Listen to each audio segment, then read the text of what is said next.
Mas o Trump se deu mal, e muito mal. Acontece que a estratégia dele, de Trump, não surtiu e nem surgirá efeito. Nossa, bem direto ao ponto mesmo. E a fonte explica o porquê dessa falha? Sim, explica, e aponta dois motivos bem concretos. Primeiro, diz que o Alessandro de Moraes não teria bens, nenhum patrimônio, lá nos Estados Unidos. Ah, entendi. Ausência de bens no EUA. Isso. E o segundo ponto é que o visto americano dele estaria vencido. E não é de agora. Já faria 2 anos. Puxa, 2 anos. Então, se a gente se basear só no que está escrito aí, esses dois fatores seriam a chave para entender por que a tal estratégia não funcionou. Pois é. Sem bens para, sei lá, congelar ou algo assim. E sem um visto válido que pudesse ser, tipo, cancelado.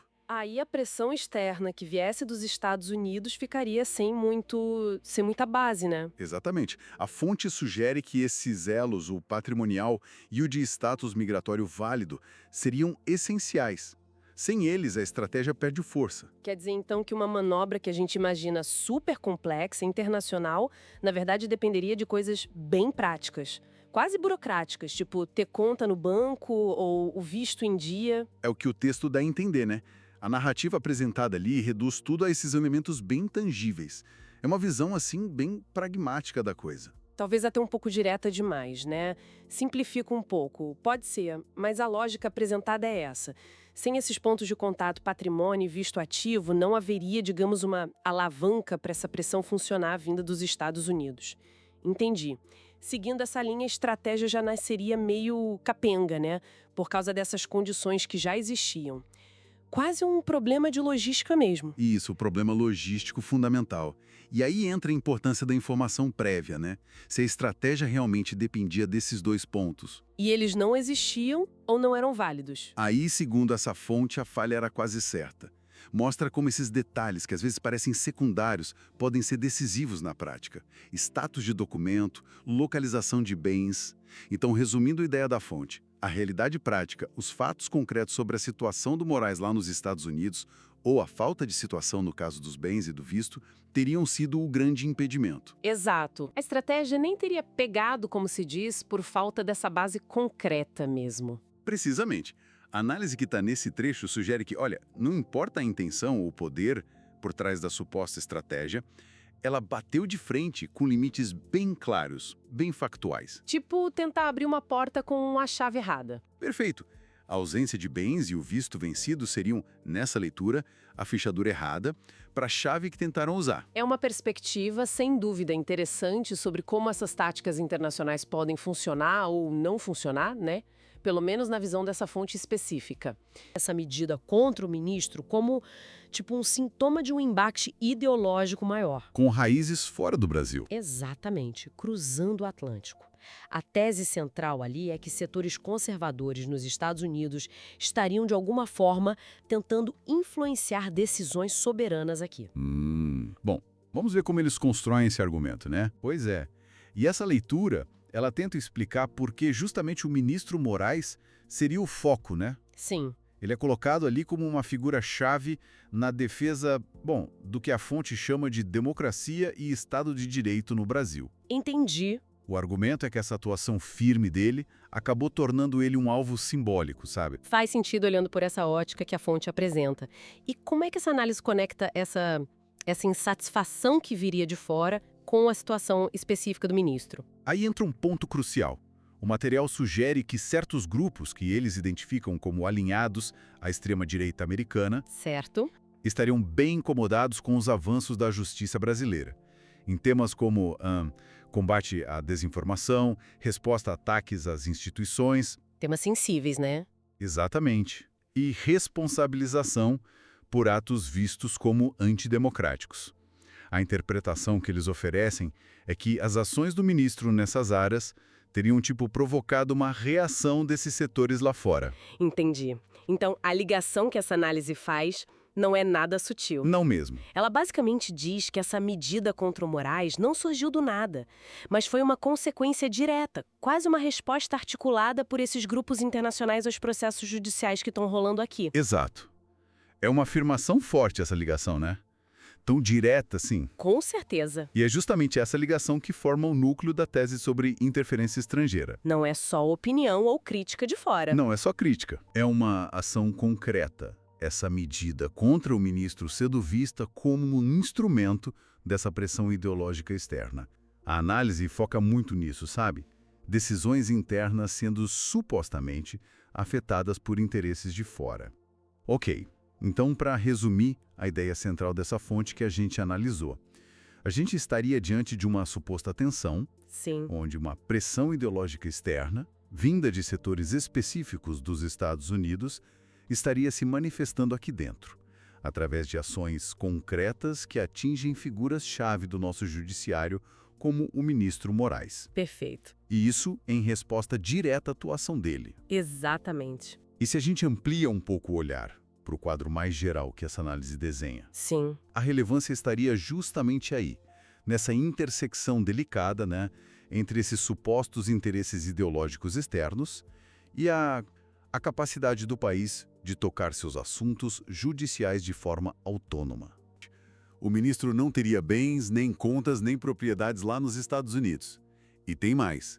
O visto americano dele estaria vencido já faz uns 2 anos. Ah, entendi. Então, nessa visão da análise, a sanção meio que não teria como pegar ele de verdade, em termos materiais, assim? Exatamente essa leitura. Pois é.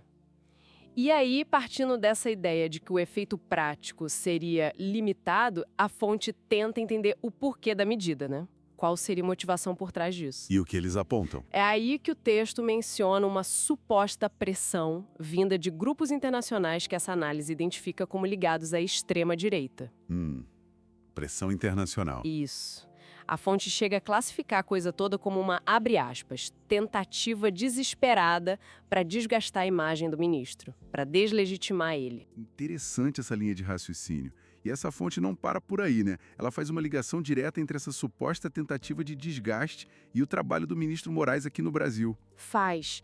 O texto argumenta que essa reação externa seria por causa da atuação dele contra o que a fonte descreve como ataques autoritários, fake news e crimes cometidos por bolsonaristas e seus aliados. Quer dizer, para essa análise, uma coisa está amarrada na outra. A atuação dele aqui Exatamente. e essa reação via sanções, que eles veem como simbólica e politicamente motivada. Exatamente. E o que eu acho que chama atenção é como essa análise enquadra o episódio todo, sabe?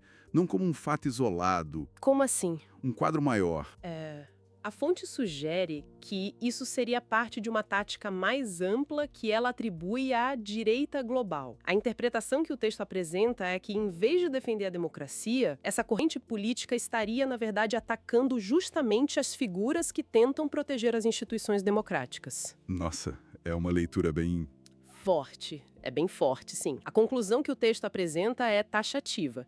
Diz que o compromisso dessa vertente política não seria com o povo, nem com a justiça, mas sim com a impunidade e o caos. Uau!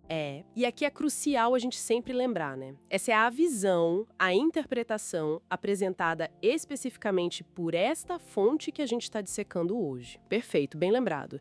Então tá. Juntando as peças que essa análise trouxe pra gente. Primeiro, essa ideia das sanções serem mais simbólicas, né, pela suposta falta de conexão prática do ministro com os Estados Unidos sem bens, visto vencido, etc. Isso. Segundo, a motivação por trás disso, que a fonte atribui a pressões políticas de grupos internacionais de extrema-direita. Exato, essa é a causa apontada no texto. E terceiro, o enquadramento disso tudo como um capítulo numa briga maior, onde figuras que combatem desinformação e atos vistos como antidemocráticos seriam os alvos, sempre segundo essa leitura O específica. governo brasileiro está preparando um pronunciamento, uma posição oficial sobre possíveis sanções internacionais contra o ministro Alexandre de Moraes. E é bom lembrar, né, essas conversas sobre sanções vêm num contexto maior de debate sobre liberdade de expressão, decisões judiciais aqui no Brasil que tiveram repercussão fora.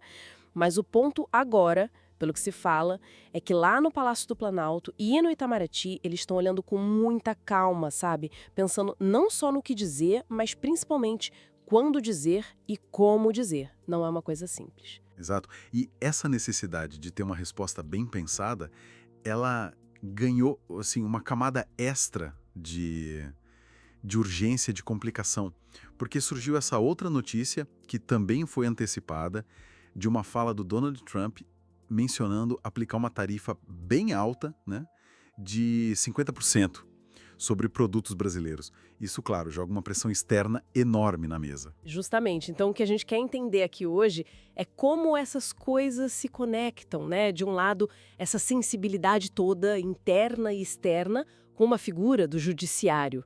Do outro, essa ameaça econômica bem direta. O que será que essa combinação toda sinaliza sobre os próximos passos do Brasil, com base no que está sendo noticiado, claro? Ok, vamos tentar entender isso melhor.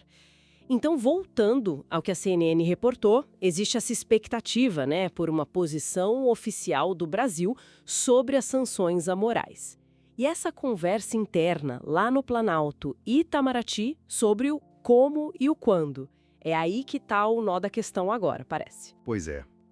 E o que é fascinante nisso tudo não é só o conteúdo, o que vai ser dito, mas é como vai ser dito e, talvez mais importante ainda, quando. A escolha do tom, sabe? O canal que vão usar para comunicar e o timing. Isso tudo vai mandar um recado muito forte sobre a postura do Brasil. Não é só para o público aqui dentro, é para a comunidade internacional também. Sobre como o Brasil lida com um assunto interno, doméstico, mas que vazou, né? Que criou ruído lá fora. Cada detalhe vai ser lido nas entrelinhas.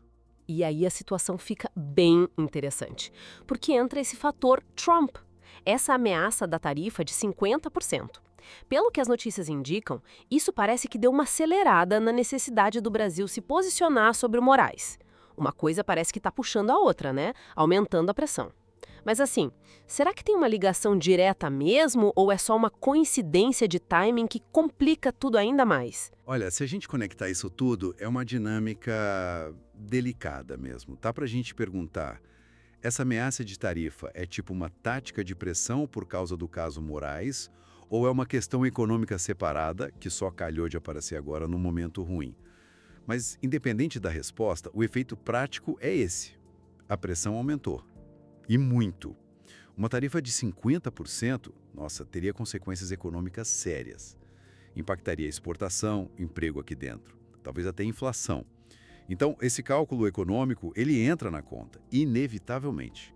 Influencia a decisão política, a decisão diplomática sobre como responder à questão das sanções.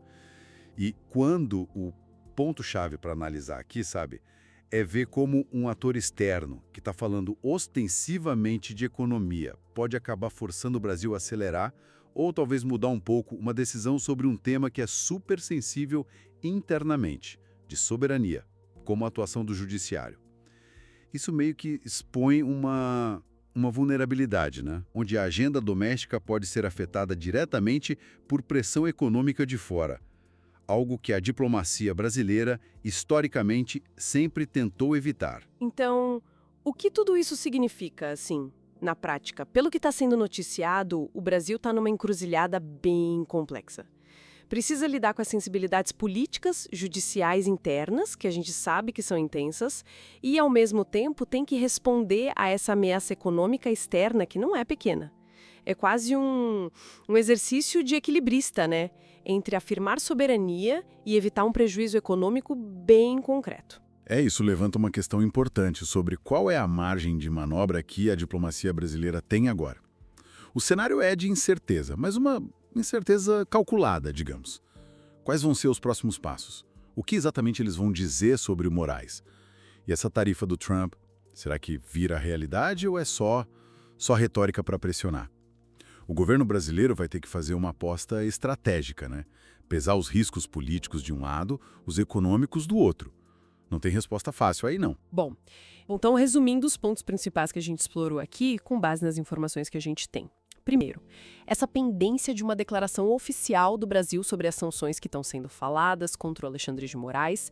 Segundo, o complicador que surgiu com essa ameaça de tarifa de 50% vinda do Trump, que aumenta a pressão externa. E terceiro, essa deliberação cuidadosa, estratégica, que está rolando dentro do governo brasileiro sobre como responder a esse cenário todo, que é complexo e está tudo interligado. Exato. E para quem acompanha a gente, talvez fique uma reflexão para pensar um pouco mais para além do agora, né? Dessas questões imediatas. Que estratégias, assim, de longo prazo o Brasil poderia pensar para ficar mais forte? Para conseguir lidar, ao mesmo tempo, com essas pressões internas, que têm a ver com a nossa soberania, nossas instituições, e com esses desafios econômicos externos, que parecem cada vez mais frequentes, mais diretos. Como é que se constrói uma política externa que mantenha os princípios de autonomia, mas que também seja pragmática, sabe? Para conseguir navegar nessas águas econômicas turbulentas sem comprometer demais o interesse nacional. É um desafio constante, sem dúvida.